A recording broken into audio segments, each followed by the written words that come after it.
Greetings and hello everyone. Kaiserlu Philip V here. I'm just checking my audio levels. I'm playing some music in the background, so if you hear music, it'll be because I'm playing some. Okay, we'll turn it down just a little bit more. I want you guys to be able to hear it, but I don't want it to be so loud. There we go, that seems about right. Well, I was, after my podcast last night, I woke up this morning and I sat down to make breakfast. My mass, I have some difficulties right now, and I don't really, especially considering my recent thoughts, I don't really have anywhere to go for a parish. So, I've just kind of been doing what I do, I guess. And I was making some breakfast, and this is why I slept in, because I didn't go to mass, because there's nowhere for me to go. And as I was making breakfast, I had this singularly horrifying thought. And, I said, there has to be, I was talking to a friend last night, and I said, for the sake of the integrity of the papacy, for the sake of the religion's truth, there has to be something we've missed. You can't just... We can't just have a pope that's literally trampling all over the meaning of the papacy. We literally can't have that. We just can't, because that goes against Christ's promises, that the church, the gates of hell will not prevail against the church. That goes against everything. We can't have every single one of our shepherds and clergy being devoured by this. It's not a possibility. We simply cannot be dealing with this, because it shouldn't be happening. There's got to be something we've missed. Somewhere something was invalid. Somewhere something has gone wrong. There's some article of faith that we're missing. There's some historical example that we're missing. Something has got to be wrong here. Otherwise, we have to accept the possibility that Christ may be a liar, which I don't want to do. I don't think he is. That means, in my mind, something has gone very, very, very, very wrong with the papacy. Not just Pope Francis, but over the last few decades. Something has gone really wrong. What? I don't know.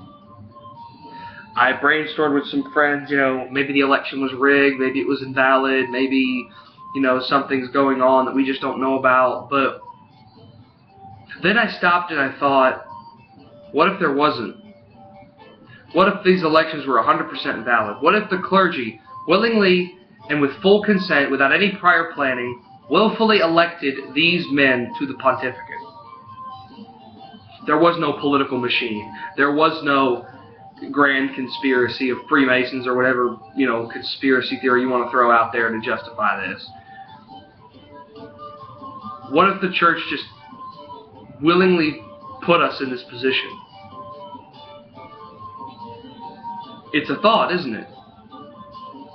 That means these elections are 100% valid. These men were right. These men are the rightful heirs to the throne of St. Peter.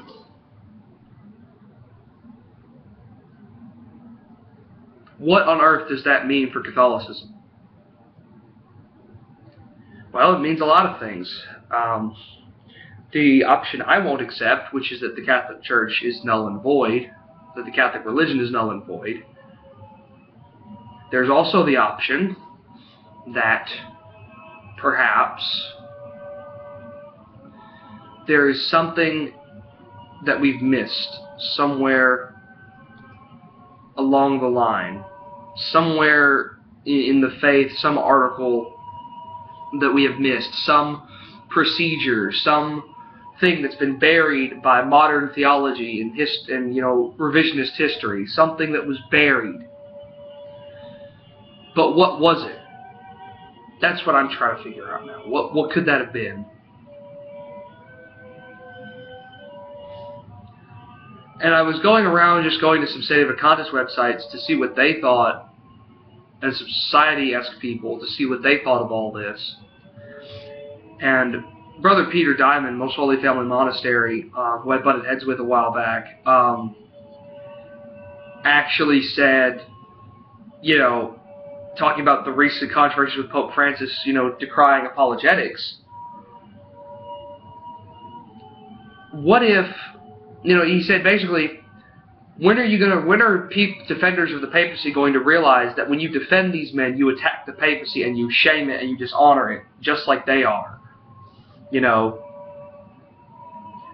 And I just thought to myself, I said, yeah, that's pretty much an accurate assessment, you know. That's a fairly accurate description of, you know, because if we defend these guys as they literally trample the Catholic faith, you know, in comparison with their predecessors, what does that mean for Catholicism? That means, I mean, that just does more damage.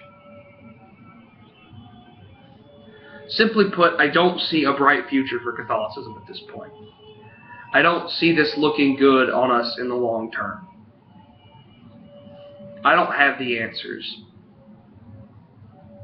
but I'm not going to stop until I find them.